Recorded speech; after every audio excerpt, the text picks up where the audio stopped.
का परवा जजमेंट आलेलं आहे का चालणाऱ्यांना प्राधान्य, त्यामुळे फुटपाथवर पण बसवणं पण ते महत्वाचं आहे. आणि साहेब, फुटपाथचा एक विषय म्हणजे ते बुक जे तुम्ही पण वाचलेलं आहे, तर त्याच्यामध्ये ते आहे का फुटपाथ खालीवरती आपल्याकडे असतात. फुटपाथ एका लेवलला पाहिजे का तुम्ही चालता पण आला पाहिजे. जॉन गेलचं बुक आहे त्याच्यामध्ये, तर त्याच्यामध्ये आहे ते की एका लेवलला असला पाहिजे, त्याच्यावर माणूस चालला पण पाहिजे, व्हीलचेअर पण गेली पाहिजे, सगळ्या गोष्टी झाल्या पाहिजेत आणि ब्रॉड असला पाहिजे, जेणेकरून माणूस गाडी काढायचा विसरून जाईल आणि चालण्यावर जास्त हे करेल. बोलू का महापौर साहेब? बोलू का? आमचे साहेब बोलतो त्यांच्यानंतर प्लीज परमिशन. बरं, एक मिनिट तुम्ही बोला. चला बोला, त्यांना नंतर घेतो, त्यांना सगळ्यांना बोला बोला. धन्यवाद माननीय महापौर साहेबांच्या परमिशन बोलते. धन्यवाद मला परमिशन दिल्याबद्दल. मला एक प्रश्न विचारायचा आहे की ग्लोबल सिटीमध्ये रोडवर दोन्ही साईडला जे बाजार बसतात, जिथून अजिबात ॲम्ब्युलन्स पण येऊ शकत नाही, जाऊ शकत नाही, कुठलीही इमर्जन्सी जर घडली तर त्या रोडवरून कोणीही जाऊ शकत नाही साहेब, तर त्या बाजारांना कोणी परमिशन दिली आहे? माझा हा किरकोळ प्रश्न आहे. त्यांच्यावर गरिबांवर कारवाई केली, त्यांच्यावर अन्याय केला. बाजारांवर हॉकर्स वेगळे आहेत साहेब. ऐका, त्या बाजार आणि ते तर रडारड आपल्याला आपण बघितली. ऐका, शेवटी आरोप बघा, एका ठिकाणी नागरिक सांगतात ऍक्शन घ्या. ऍक्शन घेतल्यावर पिक्चरायझेशन होते का बाबा आपण त्यांच्यावर कसा अन्याय करतो. बरोबर आहे.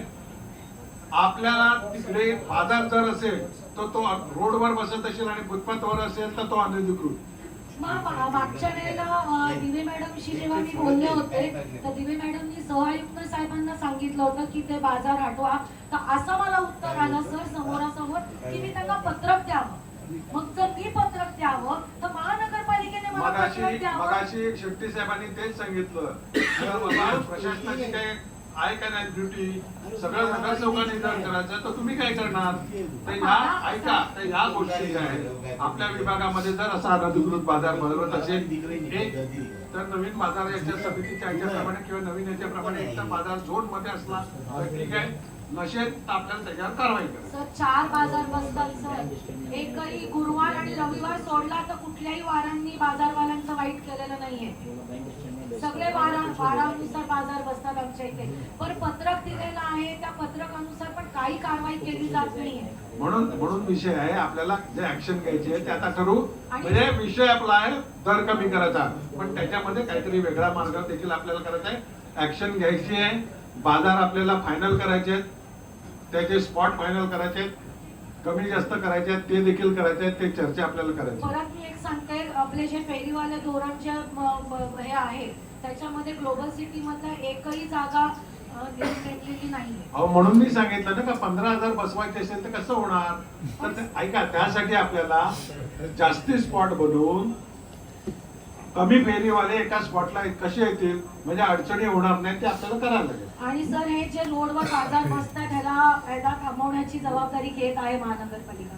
हो, 100% आपल्याला करायचंच आहे. नाहीतर भानगडी होता. हे जे वारानुसार बाजार जे बसतात आणि जे प्रचंड कचरा तिकडे निर्माण होतोय त्याची महानगरपालिका जबाबदारी घेणार. फायनल व्हायचे आहे बाजार समिती मार्फत. आपल्याला कुठे कुठे रोड आहेत ते फायनल व्हायचे आहे. म्हणजे बाजार बसणार आहेत. ऐका, जर तो रस्त्यावर बसत असेल बाजार तर आपण त्यांना ऍक्शन घ्यायला लावू. त्याने खासगी जागेत बसावा. ऐका, खासगी जागेत बसावा त्यांनी, किंवा डेड एंड असेल तिकडे त्यांनी बसावा. परंतु ऐका, जर तो रस्त्यावर ट्रॅफिक अडत असेल तर आपण त्याच्यावर ऍक्शन घ्यायची. म्हणजे हा बाजार उठणार आहे. बाजार ऍक्शन घ्यायलाच पाहिजे आपल्या लोकांनी. आता आपण सांगितलं ना बाजार ऍक्शन घ्यायची असं.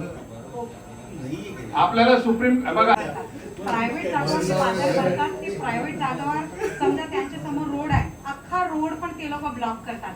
आता बिलासपाडा ब्रिज, रेल्वे ब्रिजचे खाली खाजगी जागामध्ये एक बाजार मंगळवार बाजार भरतो. त्याच्यासाठी मी प्रभाग समिती ऍप मध्ये पत्रक दिलंय. ते पत्र मला वाटतं कुठेतरी टाकलंय.